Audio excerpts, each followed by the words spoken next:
सब लोग तो पहले ऐसा दृश्य देखकर डर गए थे। डेविल ने एक आदमी को घूर कर देखा तो उसने फटाक से अपने सिर की तरफ उंगली कर दी। डेविल बोला, और उस पर गोली किसने चलाई थी? एक बार फिर उस आदमी ने उसके सिर की तरफ उंगली कर दी। अब डेविल शैतानी हंसी हंसते हुए बोला, जानता है उसे थप्पड़ मारने की सजा में तुम्हें यह हाथ तोड़ कर देता, लेकिन गोली अभी तूने ही चलाई तो अब तो यह हाथ ही नहीं रहेगा। अब आगे। इतना कहकर रुद्र ने झटके से उस हेड का वह घायल हाथ पकड़ लिया और उसके कंधे पर पैर रखकर उसका वह हाथ झटके से घुमा दिया।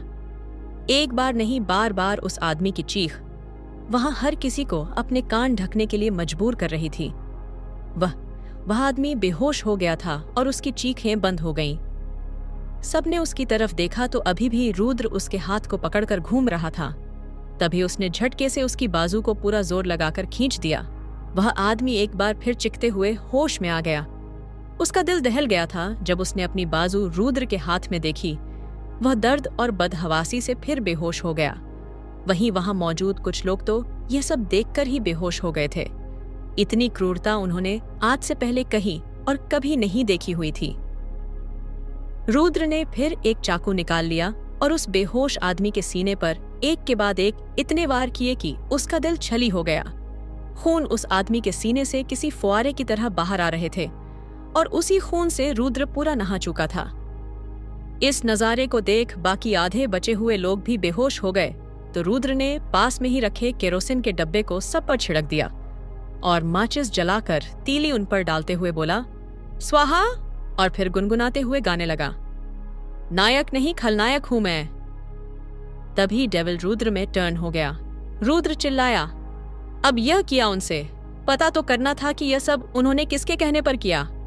डेविल बोला, दो ही लोग उस पर हमला करवा सकते हैं, या तो वह डॉक्टर या फिर शीला, लेकिन इनका हिसाब तो 20 दिन बाद होगा। चलो यहां से अब। रुद्र वेदांत को लेकर वहां से निकल गया। पूरा फार्म हाउस जलकर खाक हो गया था। तब गाड़ी में बैठा वेदांत रुद्र को घूरते हुए बोला, सर, यहां आग लगानी जरूरी थी क्या? मतलब लाशों को बाहर लाकर भी तो जलाया जा सकता था ना? रुद्र बोला, वह आग मैंने नहीं लगाई। यह सुनकर वेदांत जल्दी से बोला, क्या मतलब? तो रुद्र उस बात घुमाते हुए बोला, अच्छा, वैसे ये फार्म हाउस किसका था? वेदांत बोला, आलोक मल्होत्रा का। यह सुनकर रुद्र चौंक गया, लेकिन फिर बोला, कोई बात नहीं, वही फंसेगा अगर मुंह खोलेगा तो। वेदांत ने रुद्र के घर से कुछ दूर उतारा और चला गया। रुद्र ने टाइम देखा, 3 बजे बजने वाली थी। वह उसी रास्ते से अंदर गया। जब वह कमरे में पहुंचा तो शौर्य सो रहा था। वह भी जाकर एक तरफ लेट गया। कुछ ही देर बाद उसके खर्राटे कमरे में गूंजने लगे। अगले दिन सुबह ठाकुर हवेली में जन्माष्टमी की पूजा की तैयारी चल रही थी। रुद्र उठकर नीचे आया तो कृतिका सुबह गार्डन में घूम रही थी। उसके साथ आरती और आध्या भी थी।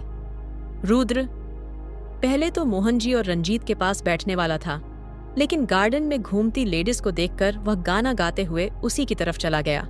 वह कान पर हाथ रख गाने के साथ चिल्लाते हुए जा रहा था, क्या करूं लेडीज, मैं हूं आदत से मजबूर। उसे देखकर जहां रंजीत हंसने लगा, वही राकेश जो वहीं बैठकर पढ़ रहा था। वह अखबार मोड़कर उसे गुस्से से घूरने लगा। रुद्र मुर्गे की तरह बाग देते हुए तीनों लड़कियों के पास पहुंचा और बोला, हेलो ब्यूटीफुल लेडीज, सुबह सुबह क्यों खुद को थका रही हो तीनों? बढ़िया मौका मिला है चादर तान कर सोने का।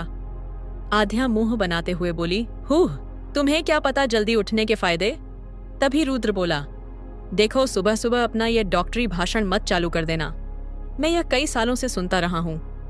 आरती रुद्र की टांग खींचते हुए बोली, आज तुम ज्यादा ही खुश लग रहे हो। कहीं यह खुशी आज शीला के साथ कान्हा जी को झूला झूलने की तो नहीं है?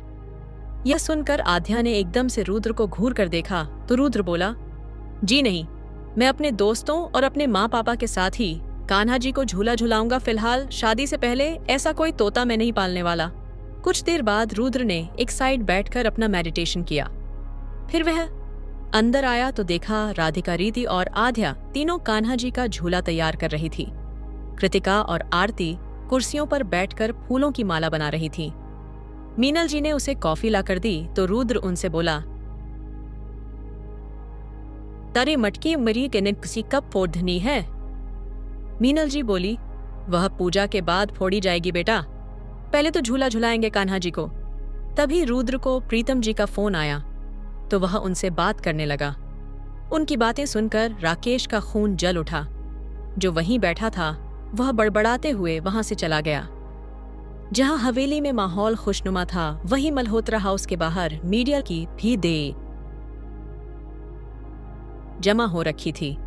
अंदर आलोक, मल्होत्रा और पूरा परिवार टेंशन में बैठे थे, क्योंकि कल रात उनके शहर से बाहर जंगल की तरफ बने फार्म हाउस में आग लग गई थी।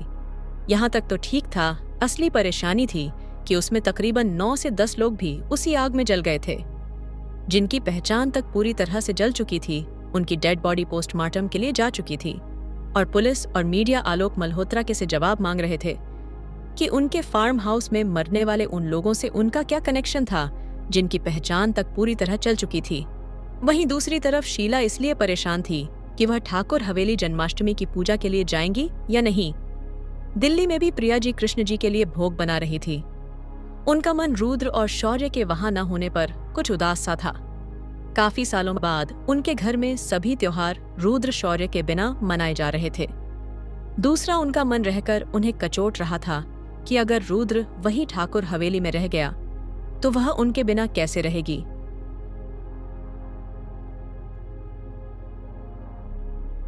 रुद्र अगर इस समय वहां होता तो भोग लगने से पहले ही छिपकर लड्डू और पेड़े लेकर वहां से भाग जाता है और जहां दही हांडी का कार्यक्रम होता वहां पर बैठे गरीबों और बच्चों में उन्हें बांट देता।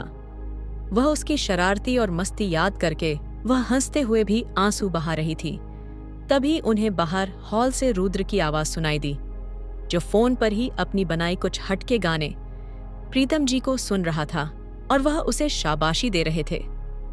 तभी प्रिया जी को देखकर उन्होंने फोन उन्हें दे दिया तो रुद्र बोला, पापा ये नई माँ ले आए, अब बिल्कुल हीरोइन लग रही हैं। फिर चिल्लाते हुए बोला, मेरी मामूड़ी कहाँ गई? तो प्रिया जी हंसते हुए उसे डरते हुए बोली, चुप कर बंदर के बच्चे। यह सुनकर रुद्र के पीछे बैठा शौर्य हंसने लगा। वही रुद्र प्रीतम जी से बोला, मैं तब्बे में पापा आगा बंदर हुई कह रही है। बस फिर क्या था, प्रीतम जी और प्रिया जी में खटपट चालू हो गई तो रुद्र ने फोन काट दिया और बोला, चलो अब मेरी मातेश्वरी का मन लग जाएगा पापा के साथ झगड़ते हुए। फिर शौर्य की तरफ घूमकर बोला, हम वहां नहीं हैं तो उनका मन नहीं लग रहा होगा। फिर उसने विद्या जी को फोन किया और बोला, माँ आज आप सभी माँ के पास चली जाइए, उनका मन नहीं लग रहा, और मेरी पार्टनर को भी ले जाएगा। वहां पंडाल के बाहर सबको लड्डू पेड़े भी तो बांटने हैं, वह सब तो मेरी राह देख रहे होंगे। उनसे कहना कि अगले साल मैं जरूर उन्हें पेंडे चुरा कर खिलाऊंगा। ये सुनकर विद्या जी ने हाँ कहा और फिर रुद्र ने फोन रख दिया। आगे जारी रहेगा।